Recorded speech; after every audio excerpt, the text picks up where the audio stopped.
Well, hi, hello to all you people out there. This is episode 18 of my review. I'm continuing my overall review of Kingdom Hearts in preparation for Kingdom Hearts 3. Now, I'm going to be going through the last three party members that you will have in your party.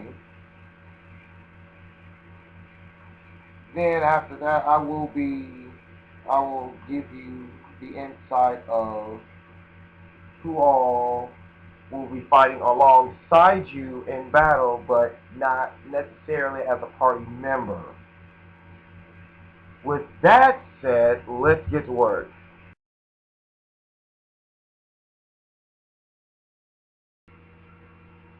Now, last I left off as far as talking about the characters' limit break combos was Jack Skellington from Halloween Town. Now, Simba's limit break is kind of interesting to me for the simple fact that Sora is in his lion form during his time or whenever Sora goes to the Pride Lands. He's in his lion form. Donald is a bird, and of course Goofy is a turtle. But with Simba's limit break, King's Pride, most of the limit break itself is almost as like it's a special ability, while the other half of Simba's limit break is basically weapon based. And Simba doesn't really need any weapons. He has his claws. So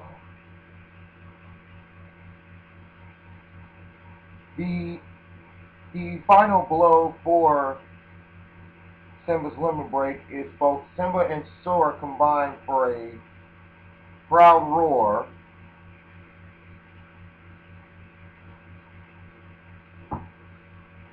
That eliminates nearby enemies within its vicinity.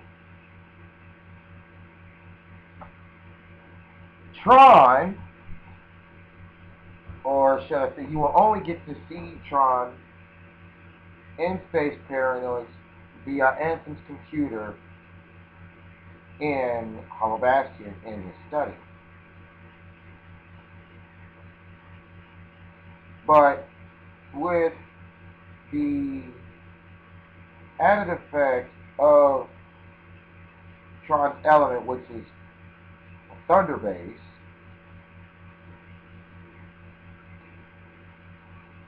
it actually comes into handy with Tron's limit break, the setup.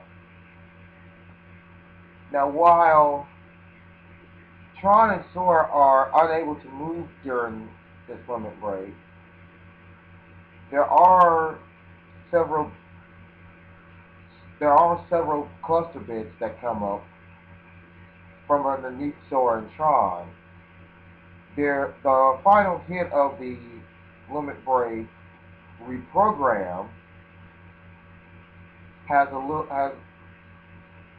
cluster code bits pop up and chase after the enemy long after the initial attack.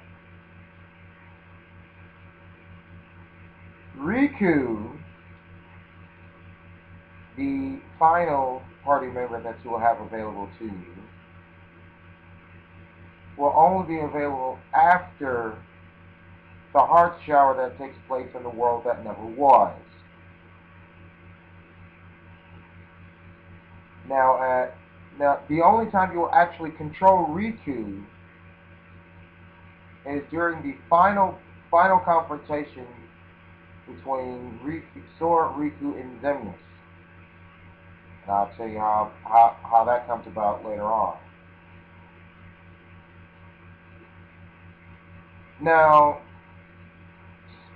Riku's Limit Break Eternal Session has both Riku and Sora dashing about the zone, slicing up enemies with their respective Keyblades. The Dark Cannon and Last Saber are basically used best against a single enemy, while the rest of these combos are good for clearing out crowds. The final hit on this one, All End, has Sora's and Riku's Keyblade pointing towards each other, creating a cataclysm of nothingness, so to speak.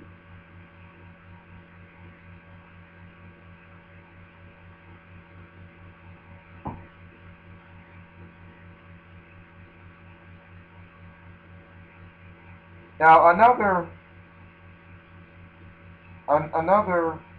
fighter that doesn't necessarily is a playable character, but he appears when certain conditions are met, and that is King Mickey.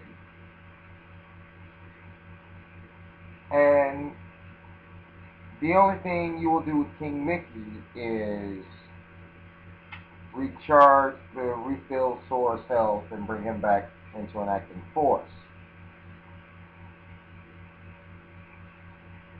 As far as the fighters that you'll be fighting alongside, though they will not be actually in the party itself, is Leon, who Sora have had a clash with back in the first Kingdom Hearts game. Hercules will be Hercules, who will fight alongside you in your confrontation against Hades. Believe it or not, Queen Minnie fights alongside you in Disney Castle. The Pete version from Timeless River fights alongside you in Timeless River while battling the modern day Pete. Yuffie, Tifa, and Cloud all fight alongside Sora on the Ravine Trail and Hollow Bastion heading towards the Great Maw. Axel fights alongside you in the corridor known as Betwixt and Between, which is the hallway between Hollow Bastion, Twilight Town, and the world that never was.